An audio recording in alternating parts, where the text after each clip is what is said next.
Good day everyone. We are now in week 10 to 11 of Mathematics in the Modern World. First and foremost, let me introduce to you the reporters. First one, Alexander Hakol. Second one, Joanna Dequiña. And lastly, me, Mayumi Susaya. We will be discussing about binary codes, integers and computers, logic and computer addition, text data, errors and error correction, repetition, and lastly, Hamming codes. At the end of this lesson, you are expected to use coding schemes to encode and decode different types of information for identification, privacy, and security purposes, as well as exemplify honesty and integrity when using codes for security purposes. Code refers to a method of communication or representation that utilizes symbols, letters, words, or signals as a substitute for conventional words and numbers. It provides a means of conveying information or storing data in a more compact or coded form. An example of code is reflect method. As you can see, ang katumbas na letters ng HELLOIURYYB. The purpose of this lesson is for you to be able to look at a binary number and understand its value. For instance, when you see a number like, you should be able to look at it and say, oh, that's 6. The way to do this is quite simple. There's nothing complicated about binary. You just have to understand a couple of key concepts. The first thing to understand about binary is that every binary number comprises only ones and zeros, nothing else. With any combination of ones and zeros, you can create any binary number you desire. So the next thing is, how do you understand what the binary number actually is? Well, in order to understand that, you need to comprehend place values. When we count, if I write out a number like, let's say, 432, what I'm doing is placing a digit in a column, and each column has a different value. We have the ones column, the tens column, and the hundreds column, and so on. So what we're saying here is 430 and 2, and that's how we derive our value. This is called base 10 or decimal. That's the term for this counting system. The counting system we use is based on the concept that every column is 10 times greater than the column to the right. So the tens column is 10 times larger than the ones column, and the hundreds column is 10 times larger than the tens column. Every time you move to a new column to the right, you're multiplying the value of the previous column by 10, and that's how you get your place values. When we count in decimal, we go 1, then 10, then 100, 1000, and so on. And each column is going to be 10 times greater than the column before it. Okay, so that's base 10.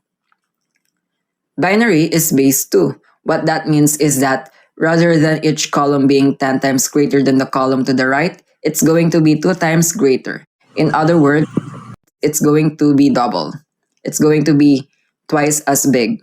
So when you write out a binary number like this, for example, we can put it in columns just like we normally would. We always have the ones column, and that's true in any base, whether it's base 10 or base 2 or whatever the case may be. You always have your ones column on the far right. Now, next to that, we have the base, whatever the base happens to be. In this case, since we're using binary, the basis for binary is base 2. So now remember, every column is going to be twice as big as the column to the right. So we have 1, then 2. What comes next? Well, 4, because 4 is double 2. Now why is it double? That's because we are using base 2. If we are using base 10, then it would be 10 times greater. Since we're using base 2, it's simply 2 because there is nothing in the first place. There is a 1 in the 2's place, and there's nothing in the 1's place. So this number is 2. Keep in mind that every binary number has columns, and those columns have place values. Those place values start at 1 and then go 1, 2, 4, 8, 16, 32, and so on, doubling each time. Meaning of the word bit comes from binary digits because zeros and ones are the digits used in binary representations of numbers. The utility of mathematics goes beyond the unexpected. One of the utilities is the development of the codes and ciphers that are useful to everybody. Coding schemes that are used in code and decode different types of information for identification, privacy, and security purposes. A binary code represents text, computer processor instructions, or any other data using a two-symbol system. The two-symbol system used is often 0 and 1 from the binary number system. The binary code assigns a pattern of binary digits, also known as bits, to each character, instruction, etc. For example, a binary string of 8 bits, which is also called a byte, can represent any of 256 possible values and can, therefore, represent a wide variety of different items. Is 6. All we do is put it into columns. This is the ones place. This is the twos place. This is the fourth place. And this is the eighth place. Well, we have nothing in the eighth place and nothing in the ones place. So all we have left is the fourth place and the twos place. So we have a 1 in the fourth place and the 1 in the twos place. So 4 plus 2 is 6. That's why this number is 6. If you add together the place values that have a 1 in them and ignore the place values that have a 0 in them, you can pretend that those don't even exist.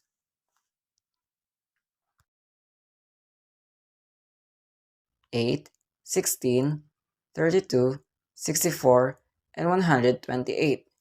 Now we don't need to go further because 128 exceeds 75. So the highest number, which is the highest base 2 number that is less than 75, is 64.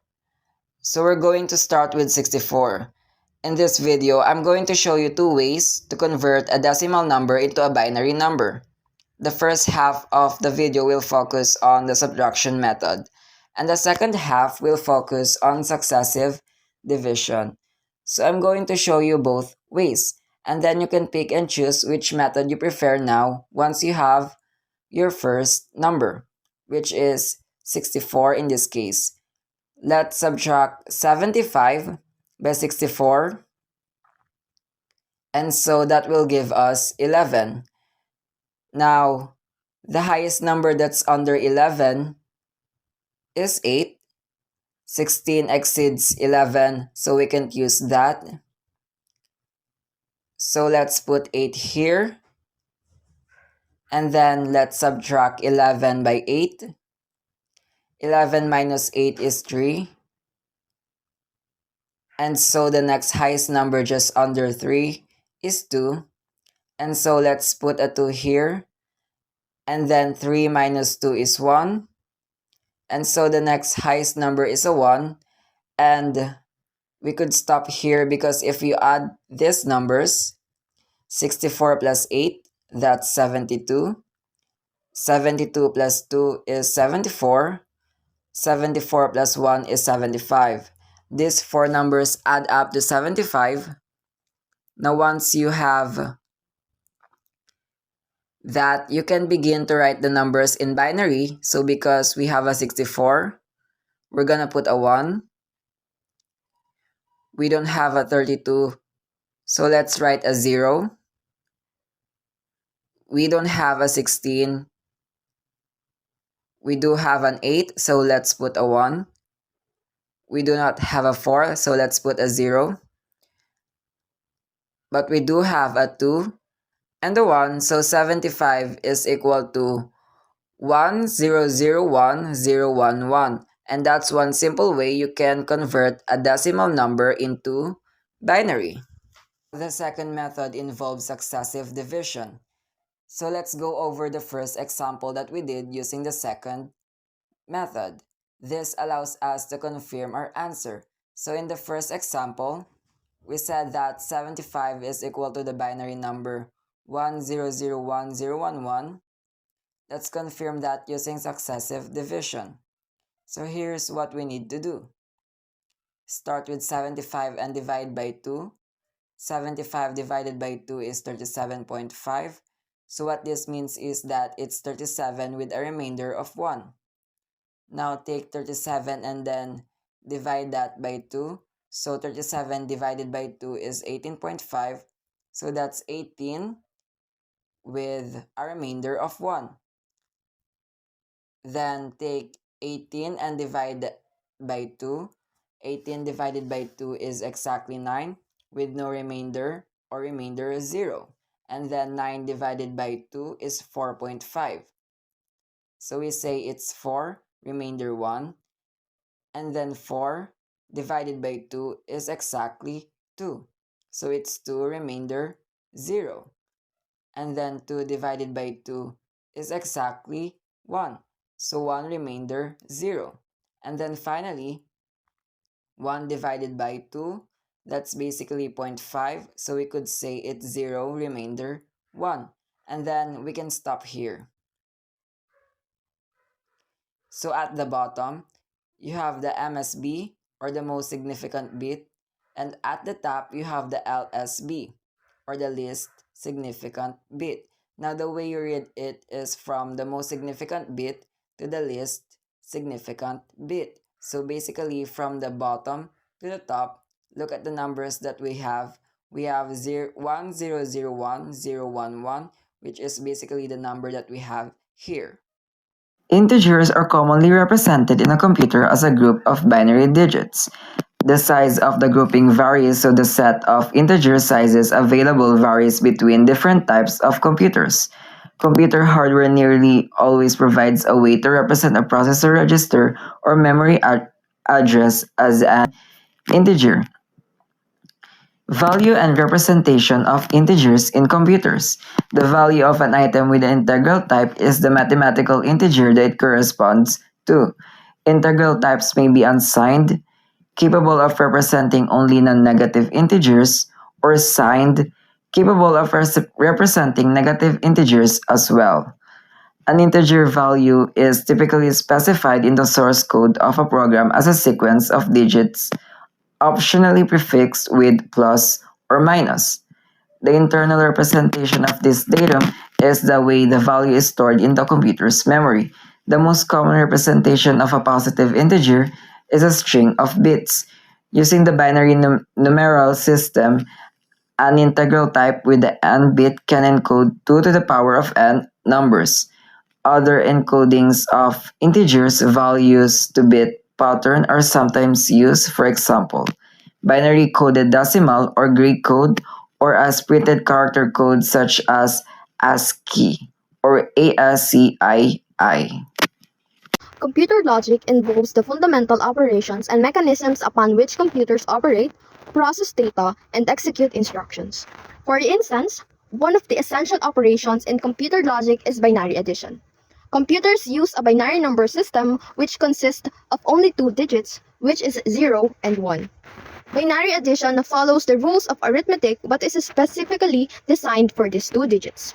This truth table illustrates the addition of two binary digits, A and B, and the resulting sum. It showcases the outcomes when adding 0 and 0, 0 and 1, 1 and 0, and 1 and 1.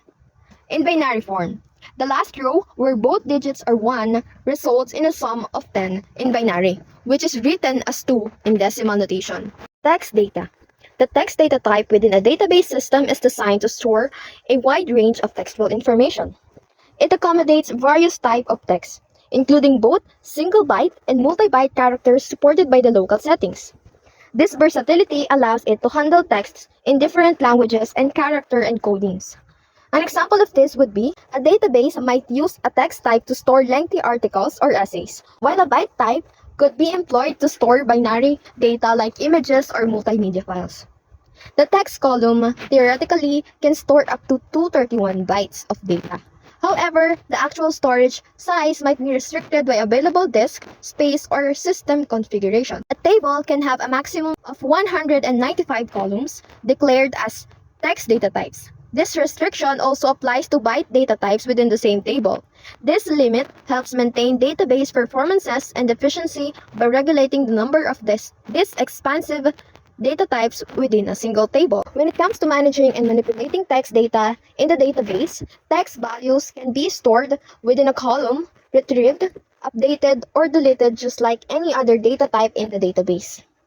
Text operands can participate in Boolean expressions but are primarily used for testing null values using the is null or is not null operators.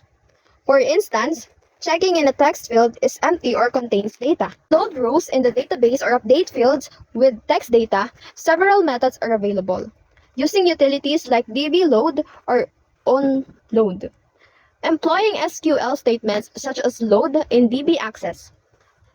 And last, inserting data from text host variables using embedded SQL or ESQL, enabling dynamic insertion of textual context into the database. When selecting data from a text column in a database, there are options to retrieve either the entire content or a specific portion of it. To obtain the complete text stored in a column, one can use the regular syntax for selecting that column in an SQL query. Moreover, if only a part of the text is needed, subscripts can be employed within the query to select and retrieve a specific portion of the text column.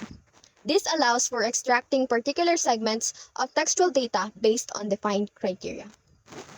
Loading data into a text column can be achieved using the load statement in SQL. This statement facilitates the insertion of data from an external source, like the text file, into a designated table and column within the database. For instance, to load data from the input text file into a table named plot tab within a text column, the SQL statement would be load from input text insert into plot tab. Statement refers to the limitations in programming or database operations where text operands, which are essentially text values or strings, cannot be utilized in mathematical operations with other strings to form expressions. Moreover, when updating a database using an SQL or structured query language statement, it's not possible to directly assign literal text values to columns that are designated as text columns within the set clause of the update statement.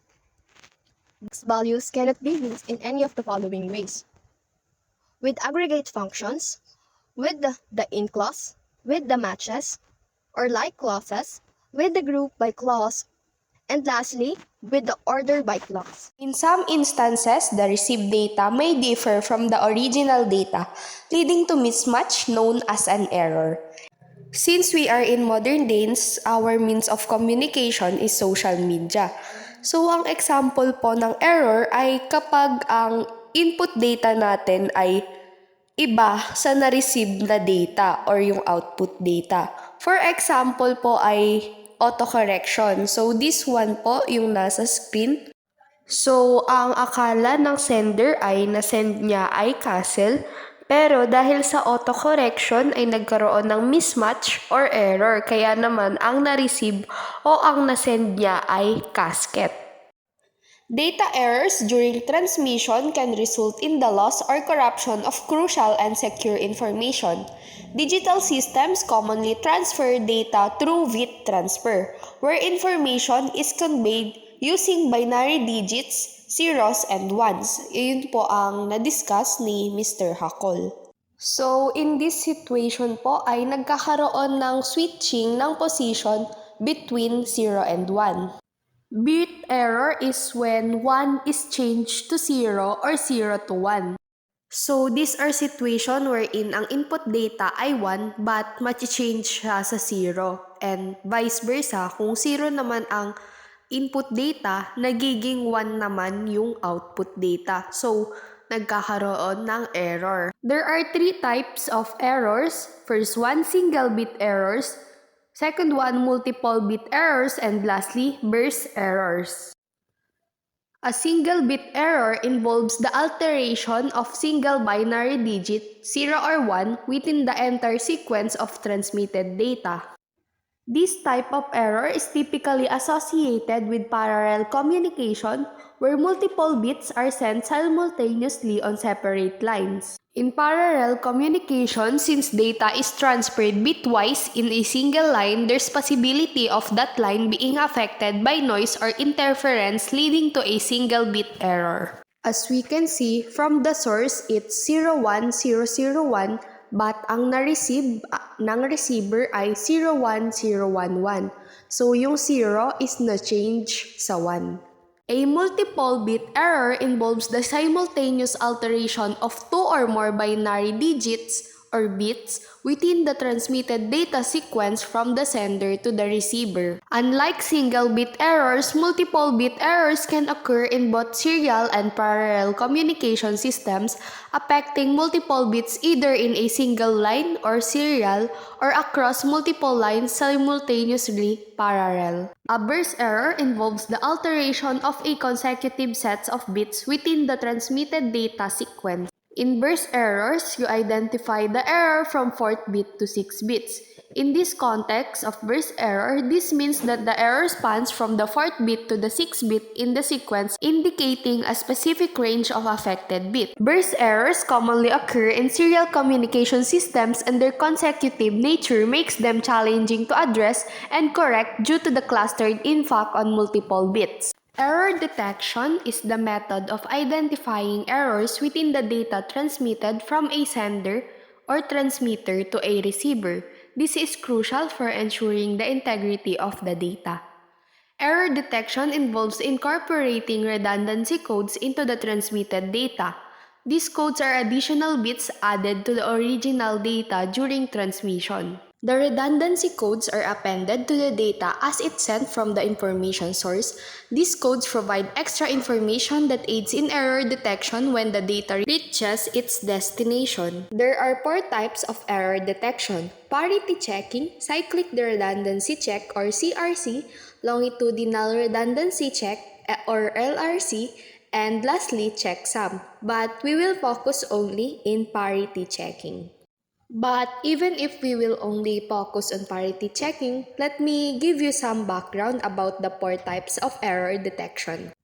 First one is parity checking, wherein involves adding a parity bit to the data being transmitted. The parity bit is set to either even or odd parity based on the number of ones in the data.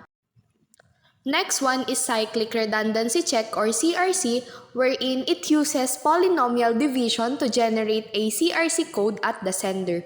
The receiver performs the same division and compares its result with the received CRC to detect errors. Next is longitudinal redundancy check or LRC. It involves creating a parity bit for each column or bit position of the data. Lastly, checksum adds up all the bytes in the data, and the sum is complemented, or a similar operation is performed to create a checksum. This checksum is transmitted along with the data. Parity checking. This extra bit, known as the parity bit, is introduced to facilitate error detection during data transmission. The parity bit is set based on whether the count of ones in the original data is meant to be odd or even.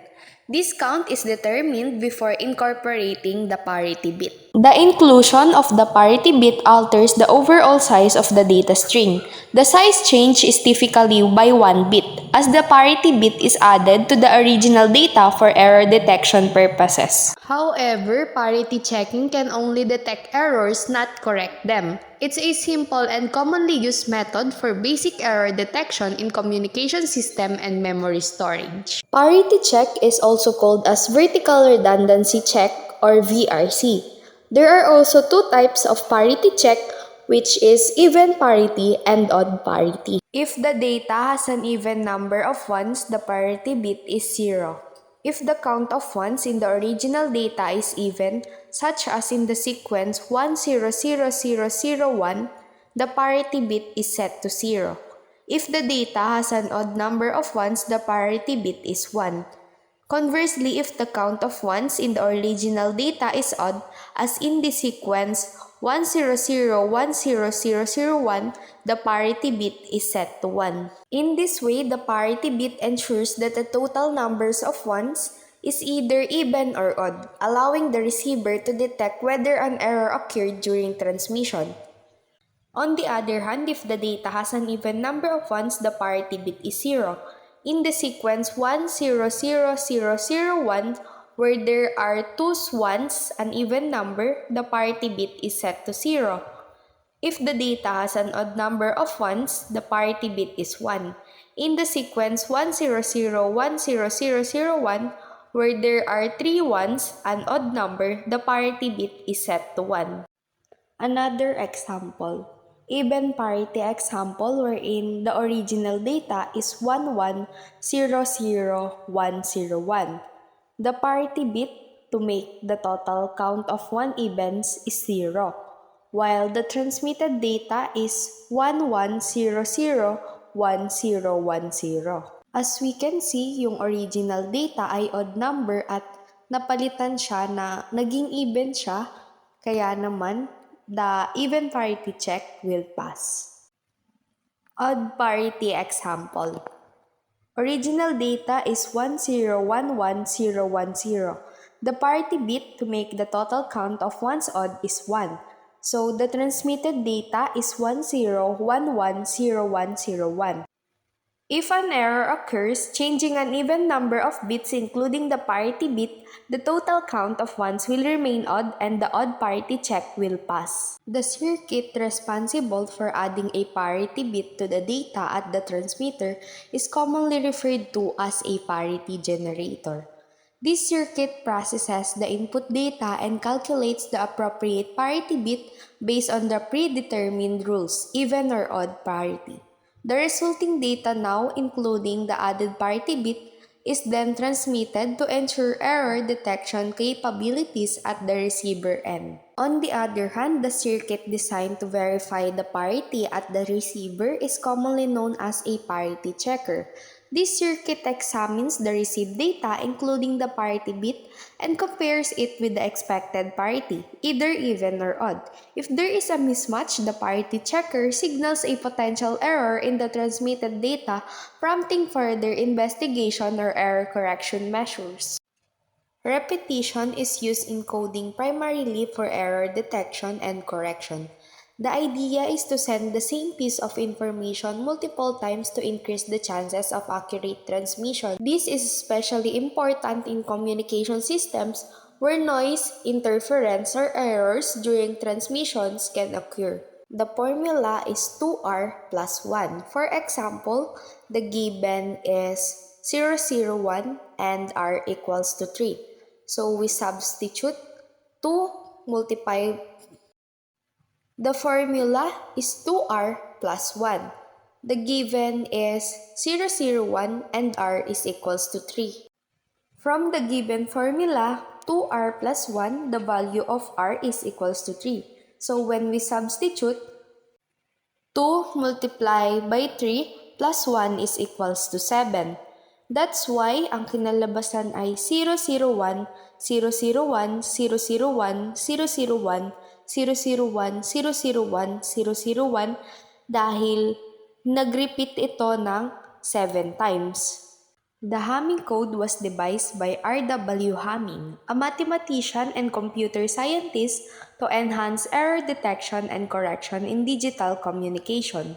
Hamming codes incorporate additional parity bits at specific position within the code word.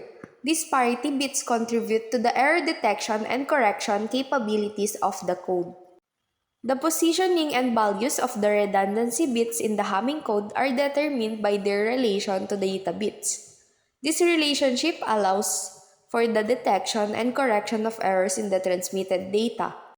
One of the advantages of Hamming codes is their adaptability to various data sizes. They can be applied to code words with different numbers of data bits, making them versatile in error control across different scenarios. This refers to the additional bits added to the original data sequence for the purpose of error detection and correction. These extra bits, known as redundancy bits, increase the total number of transmitted bits compared to the original data.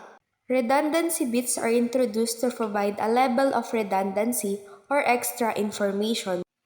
They help in detecting errors that may occur during the transmission of data.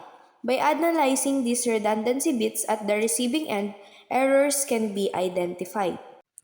In some cases, redundancy bits are designed not only for error detection, but also for error correction. Techniques like Hamming codes and Reed-Solomon codes are examples of codes that use redundancy bits. The formula 2p is greater than equals n plus p plus 1 is used to determine the number of parity bits. In the given example with a 4-bit data string, n is equals to 4, the trial and error method is applied to find the suitable number of parity bits. The formula is evaluated for different values of p. For p is equals to 2. 2p is equals to 2 squared equals 4. Wherein n plus p plus 1 is equals to 4 plus 2 plus 1 is equals to 7. Since 4 is less than 7, this configuration is not sufficient. Next one, let's try the value of 3. P is equals to 3. 2p is equals to 2 cubed equals 8. N plus p plus 1 is equals to 4 plus 3 plus 1 is equals to 8. This satisfies the condition 8 is greater than or equal to 8, indicating that 3 parity bits are required. Therefore, the conclusion is that 3 parity bits are needed to transmit a 4-bit data string with single-bit error correction capabilities. After calculating the number of parity bits required, we should know the appropriate positions to place them in the information string to provide a single-bit error correction. In the above considered example, we have 4 data bits and 3 parity bits, so the total code word to be transmitted is of 7 bits, 4 plus 3. We generally represent the data sequence from right to left as shown below. Bit 7, bit 6, bit 5, bit 4, bit 3, bit 2, bit 1, and bit 0. The parity bits have to be located at the positions of power of 2, example given at 1, 2, 4, 8, and 16. Therefore, the code word after including the parity bits will be like this: D7, D6, D5, P4, D3, P2, and P1. Here, P1, P2, and P3 are parity bits, while D1 to D7 are data bits. And now let us move on how to construct a bit location table. In the Hamming code, each parity bit checks and helps in finding the errors in the whole code word. We must find the value of the parity bits to assign them a bit value. By calculating and inserting the parity bits to the data bits, we can achieve error correction through the Hamming code. Let us understand this clearly by looking into an example. Step 1. Calculate the required number of parity bits. Let p is equals to 2. Then 2p is equals to 2 squared equals 4 and n plus p plus 1 equals 4 plus 2 plus 1 is equals to 7. 2 parity bits are not sufficient for 4-bit data. So let us try p is equals to 3, then 2p is equals to 2 cubed equals 8, and n plus p plus 1 is equals to 4 plus 3 plus 1 is equals to 8. Therefore, 3 parity bits are sufficient for 4-bit data. The total bits in the code word are 4 plus 3 is equals to 7. So, step 2 is constructing bit location table. So, the data bit is 1 for D7, 1 for D6, 0 for D5, 0 for P4, 1 for D3, 0 for P2, and lastly, 1 for P1. And when we combine it, it will become 1, 1, 0, 0, 1, 0, 1. Step 3. Determine the parity bits. P1 calculation or bit 1. Bits 3, 5, and 7 have 3 ones. For even parity, P1 is set to 1 since the total number of ones is odd. P2 calculation or bit 2.